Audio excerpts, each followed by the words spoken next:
មានអគិភ័យឆេះគ្រឿងចាក់របស់កងទ័ពថៃនៅក្បែរតំបន់ប្រាសាទព្រះវិហារមិនមែនជាការវាយប្រហារពីកម្ពុជានោះទេកាលពីល្ងាចថ្ងៃទី26ខែមករាឆ្នាំ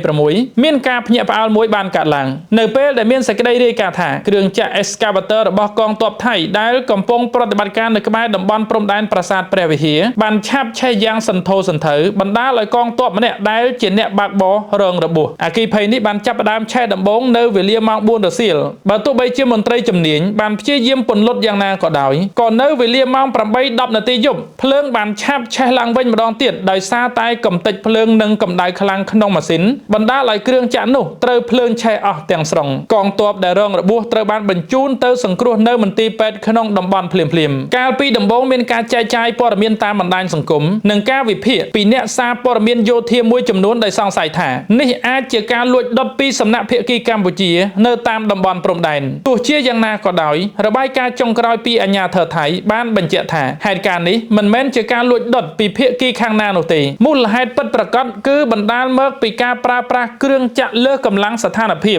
គ្រឿងចាក់មានសភាពចាស់និងការប្រញាប់ប្រញាល់ក្នុងកិច្ចការងារឬបញ្ហាឆ្លងចរន្តអគ្គិសនីក្នុងម៉ាស៊ីនអាជ្ញាធរថៃបានអះអាងថានេះគឺជាគ្រោះថ្នាក់បច្ចេកទេសសុទ្ធសាធហើយមិនមែនជាការបង្កើតស្ថានភាពដើម្បីបង្កចំនួនរវាងប្រទេសទាំងពីរឡើយបច្ចុប្បន្នស្ថានភាពនៅតំបន់ព្រំដែនមានសភាពនឹងនៅជាធម្មតាបងប្អូនទាំងអស់គ្នាគ្រាន់តែគ្រឿងចាក់របស់ខ្លួនឆេះសោះអាចយកទៅនិយាយយកទៅវិភាគឯងបែកអូហូស្ទឹងមិនក៏មិនរកចំណុចបញ្ហាវិភាគយ៉ាងម៉េចចេញទៅរកចំណុចបញ្ហាមកឲ្យគេស្រាវជ្រាវមកឲ្យគេសិក្សាមកឲ្យអ្នកជំនាញគេមើលមកបើឯងមិនទាន់ដឹងស្អីផងតែសេព័ត៌មានបំពុលពេញនឹងវាទៅជាបញ្ហាអញ្ចឹងភាគីថៃខ្ញុំសូមសំណូមពរថា whenever we have some issue along the border please do not exaggerate we all try to calm down the situation so that both countries will live in peace thank you